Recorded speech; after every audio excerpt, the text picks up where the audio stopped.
this Boxster's got 53%, which means it's got great traction.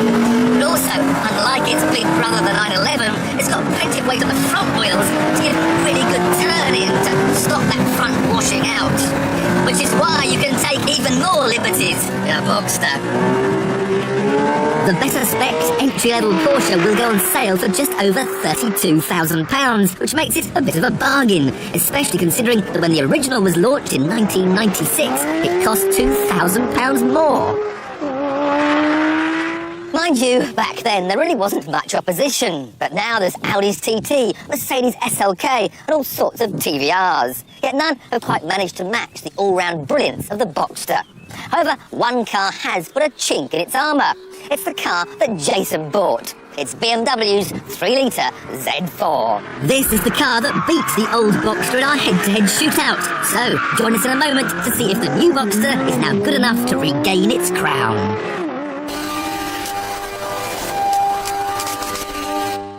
Speed cameras like this aren't popular with enthusiastic drivers. But once you've clocked them, they aren't actually that much of a problem. On regular routes, you know where they are, and obviously, they don't move. Much more worrying are mobile speed cameras. They're far more likely to crop up in unexpected places, and they're set to outnumber fixed cameras by the end of this year. So how do you find out where all these mobile speed cameras are? Well, an obvious solution is to get a radar and laser detector, but there's a potential problem: the new road safety bill. Here it is on a government website. And amongst all the paragraphs about motorway picnic areas and how to define a London taxi, there's this one that wants to make radar and laser detectors illegal. It's not likely to become law until next year, but it'll be a real problem for detector owners. So what you'll need to think about getting is a GPS-based device. These will remain perfectly legal under the new law. They know your location as you drive round, and they have a database of both fixed cameras and regularly used mobile sites. Now, obviously, you're entirely dependent on the quality of the database, but I've been using this well-respected Origin B2 system for a while now, and it seems to be aware of virtually every mobile camera site I've ever seen used. But that sophistication does come at a price. The Origin B2 costs around £430, and a further £50 a year subscription to keep its database up to date. If only there was a way of getting that license-saving info for free. Well, there is. At www.pocketgpsworld.com, there's a free database. It's kept up to date using contributions from drivers like you and me, and about 25,000 people download it every month. If you've got an aftermarket navigation system like this TomTom Go, you just copy over the files and the sites will appear on your display. The database is also available for PDAs and even some smartphones.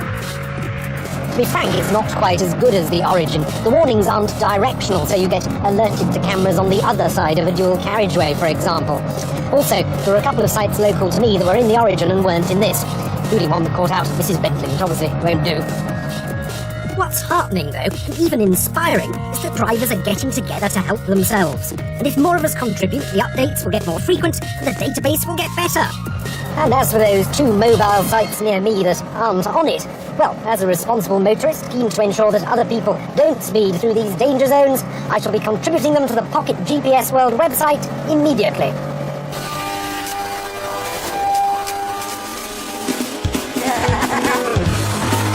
We're finding out if the new Porsche Boxster is good enough to do something the old one couldn't. Beat a BMW Z4 on the track.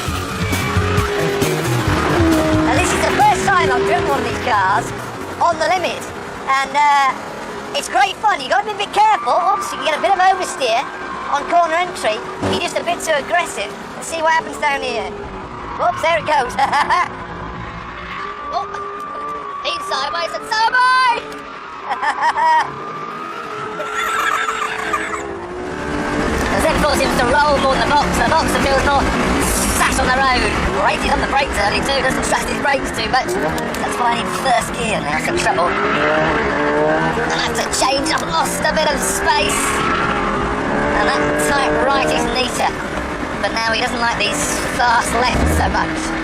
He's not getting away, but I can't see any places to overtake him either, it's that close. Fair play to the old boy, he's still right up the box. So I'll tell you what I'll do, I'll let him past, and then I can follow him and see where he's better or worse. Very kind of you, Jason.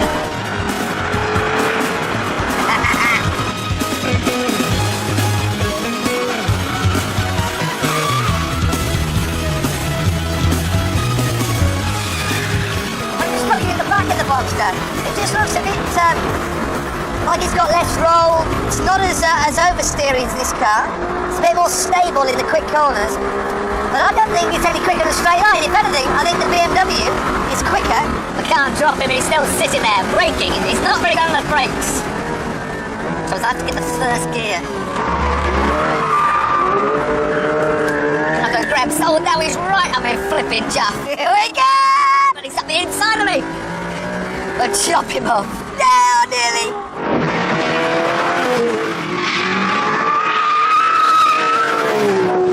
I tell you, he's a good old lad, he's Tiff. There's not many people in the world can drive cars like Tiff can. It's actually a joy to watch him. There's just nothing between. I thought he was holding me up. Now I'm sure he thinks I'm holding his. Oh, jeez. Concentrate, Tiff.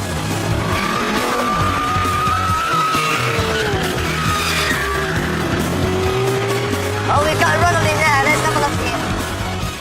Why not? Oh, we've got on the inside of him. There really is nothing to choose between these two. I do believe I might break myself. I can smell the brakes. He just shot up at the escape road. Have your brake pedal gone? Run out of brakes. Straight the floor. I think we better go to the draw before one of us ends up in the catty litter.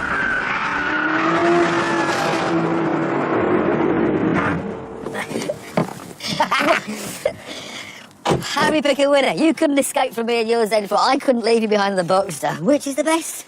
It's a difficult call, isn't it? I don't think there is a best. I mean, there's certain bits I like about both cars. I like the gearbox in this, the 6-speed versus 5. It's a much smoother change, yeah. I think the engine feels stronger in this, but I don't think it is. Then your brakes started running out. Yeah, that was me trying to get away from you, I think. But when I drove the Boxster, I prefer the handling. It's nicer on the limit. It's easier in the quick corners. This can be a bit edgy. High-speed corners, I was just sitting there edging it. But the slow-speed stuff, you just nick your away on. So there's not a lot in it, is there? There's not.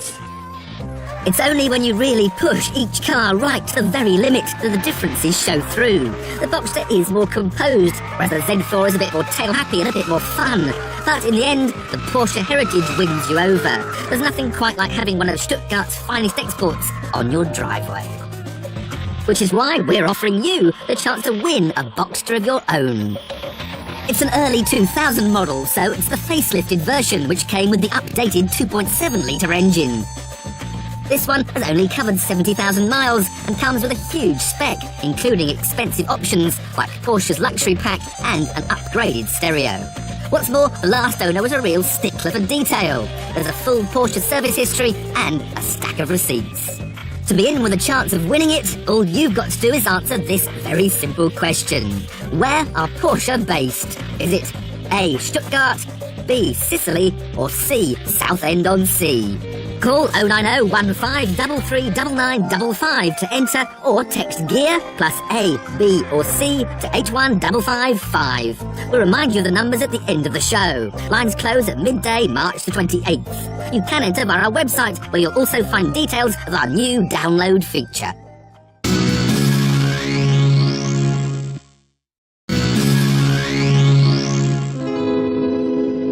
This is Ray DeHaan, a stunt coordinator who's worked on Star Wars, Mission Impossible, and the last 4 James Bond movies.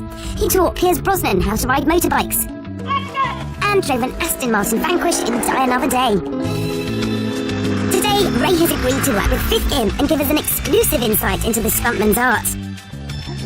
In just one day, he has to turn me, from someone who has trouble rolling along the ground, into a performer capable of 2 extremely dangerous stunts: jumping from one car to another and being run over at speed. You'll see if I make the grade in our own action sequence at the end of the show, but first comes the training. We started with the car-to-car jump. Ray plotted my route through the Range Rover, pointing out precisely where my hands and feet had to go to stay safe. Basically, with climbing in general, there's a rule that you always have 3 points of contact. So when you're standing here like this, if you was to take this leg off, it makes sense to put that arm there. So now there's 3 points. Yeah. And it always gives you, it's like, 3 legs of a chair. You get much better balance. Brilliant. So from here, what we're going to do is we're going to transfer you onto here. Yes. One hand here, step across, and then into the car, drop down, and off you go. Cool. Sounded straightforward. It wasn't, and the cars weren't even moving yet. trying to keep all 3 points of contact. That's good. Put this leg here, put all the weight on that leg. Yeah. Now, this is the good hand. Yeah. You get a nice Yeah. hold in there. Put the other foot in position on there. Yes. Now, the point that you transfer, you want to put this leg here. Yeah. Okay, right.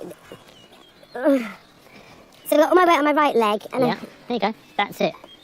That's Where the am I whole putting move. the left? That's good. You've got a good hand hold there. Okay. Good hand hold there. And when you're ready, Yeah. bring over the other leg.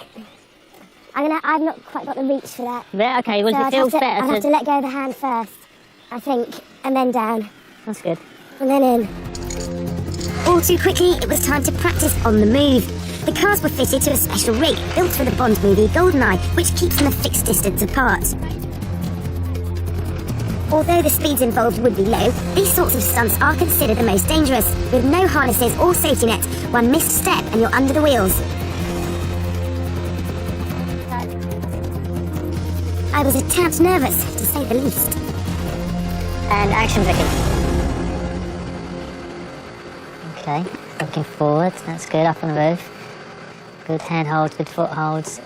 She's doing exactly the same as we realised before, which is good. I wanted to... Ray had mentioned something about acting to increase the drama, but I found that more difficult than the stunt. Okay, that's good. That's really good. That's progressed on really well. Maybe we need to work on the acting skills a little bit. With time ticking on, it was straight on to stunt 2, the car knockdown. Professional stuntmen take hits at up to 20 miles an hour, but high-speed stuff needs a special platform. Practice began on a static car with crash mats. The stunt requires a roll across the bonnet, And go. Bang, roll, bang, bang. down the bang. boot, Great. Your face. and along the floor. So if we've got the camera there, you do your full tumble, tumble, tumble. You like that, and then you're... Okay, a little bit too far. Thanks, I'm here. The next stage was to get me padded up and do the rolls on the metal bonnet itself. Slowly, that's good. Good, keep rolling, that's good. Yeah, how'd you feel? I feel quite fractionally winded. Mild winding or not, it was time to film the stunt on the move. That's good, brilliant. Yeah, I needn't have worried too much. The man in charge of keeping our star car smooth and steady was Bourne Identity stunt driver Steve Street. You can use the doors, you know, Steve. Stunt drivers. The tumbling is just half the story. The stunt only works when you very precisely edit together certain camera angles. So, although Ray was there to make sure I didn't fall off, he won't be seen in the fraction of a second used from this shot. action! Here, it looks like I drop on the floor. But I actually drop onto the crash mat. It means things can be filmed at a much safer, slower pace, although I was still worried I wouldn't roll off in a straight line. 2, 1, action!